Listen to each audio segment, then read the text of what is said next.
Hello, all. Tonight we will be uncovering the Ouija board, the door you don't want to open. Let's be honest.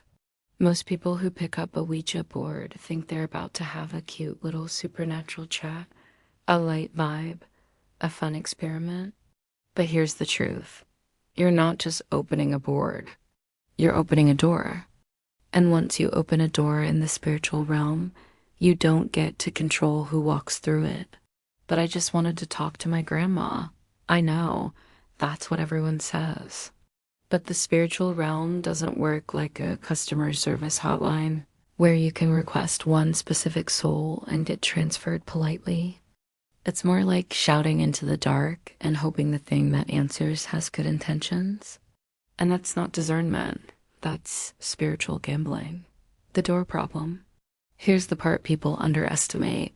A Ouija board is an open invitation.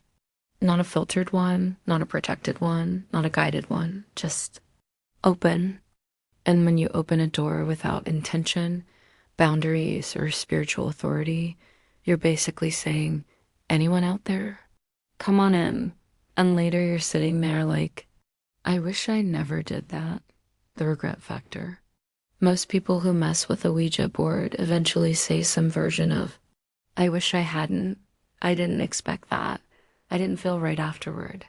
My house felt weird. My sleep changed. My peace shifted. Not because something dramatic happened, but because they opened a door they weren't prepared to manage. And that's the part nobody warns them about, the spiritual reality. You don't need a board to connect with the divine. You don't need a board to get clarity. You don't need a board to feel guided. If heaven wants to speak to you, it will clearly, safely, and without cardboard. And if something else wants to speak to you, you don't need to give it access. The message people need to hear, you're not weak. You're not fragile. You're not in danger.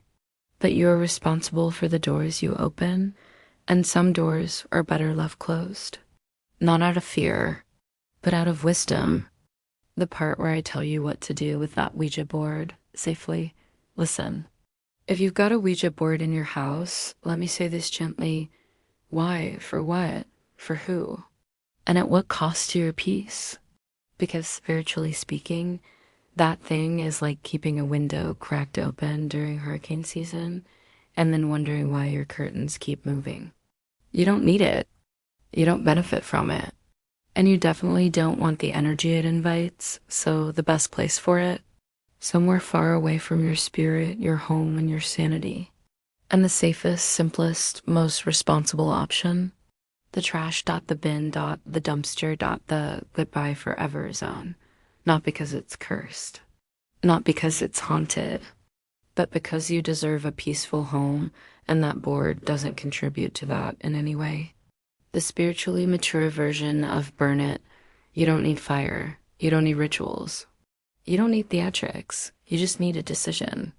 This doesn't belong in my life. And then you let it go.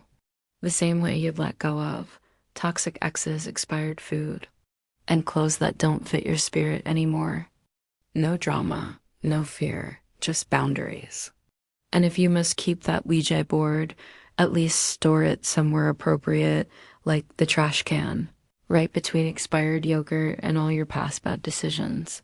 The blessing behind the boundary. When you remove something that opens doors you never meant to open, you're not acting out of fear. You're acting out of wisdom. And wisdom always protects your peace. Thank you for watching, beloveds. DPC. And if this little reality check shook the dust off your discernment or made your spirit sit up straighter, good. Some truths don't whisper. They kick the door in wearing boots. If you feel led to toss a little energy back into the work, you can drop a love offering here. No pressure, no theatrics, just an open portal if your spirit wants to say that hit.